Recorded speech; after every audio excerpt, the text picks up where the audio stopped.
سلامونه بسم الله صاحب جوړ په خیر د یو ښه ډیزاین ځانګړتیاوې څه دي؟ علیکم سلام بشرمل صاحب، په دې هیله چې ښه وي.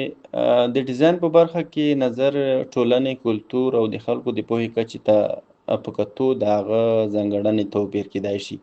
د بېلګې په توګه زموږ په ټولنه کې چې د ډیزاین پوهې کچه همدا ډول د ټکنالوژۍ د پوهې کچه همدا ډول د تجارتي ډیزاینونو د پوهې کچه نسبتاً کمزوري ده، نو باید یو ډیزاین سادگی او وضاحت ولري، پیچلی او مغلق نه وي، او هر لیدونکی باید په لومړي نظر پوه شي چې دغه بورډ او بینر څه وایي. همدغه ډول کلتوري ارزښتونه باید په پام کې ونیول شي. د بېلګې په توګه که د یو ښوونځي یا د یو کورس لپاره کوم څوک ډیزاین کوي، نو هغه انځورونه او هغه سمبولونه باید وکارولی شي چې د اړونده ټولنې د کلتور او د حیا مطابق وي. او بل د ډیزاین یو ځانګړنه دا هم ده چې موخه باید ولري. موخه هر ډیزاین لري تقریبا، خو دغه موخه باید د انتقال وړ وي چې که یو څوک یې وویني ژر پوه شي د ډیزاین هغه عیني منظر د هغه ډیزاین ارګان ته ورسوي.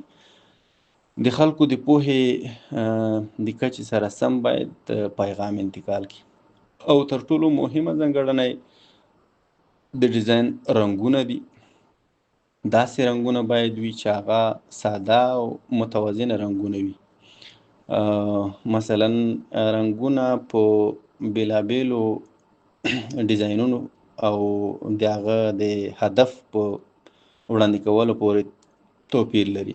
د بېلګې په توګه موږ یو د مدرسې لپاره یو ډیزاین جوړوو، نو هغه اسلامي رنګونه، شنه او آبي رنګونه، همدا ډول ژیړ او نیمه سوربخون رنګونه استعمال کړو. هر یو رنګ هر یو هغه ارګان او ادارې توپیر کوي او خپل پیغام ورسره انتقالېږي.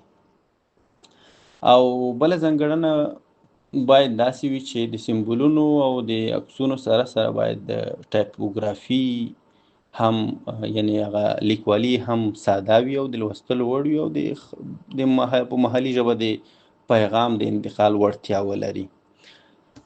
په آخر کې باید یو ډیزاین اډپټیبلیټي ولري، یعنی کله چې یو بروشر، بورډ یا کارت موږ په فزیکي ډول وینو یا هم په ډیجیټل شکل وینو، نو دواړه یې تقریبا باید یو مفهوم هم انتقال کړي او یو ډول رنګونه هم ښکاره شي.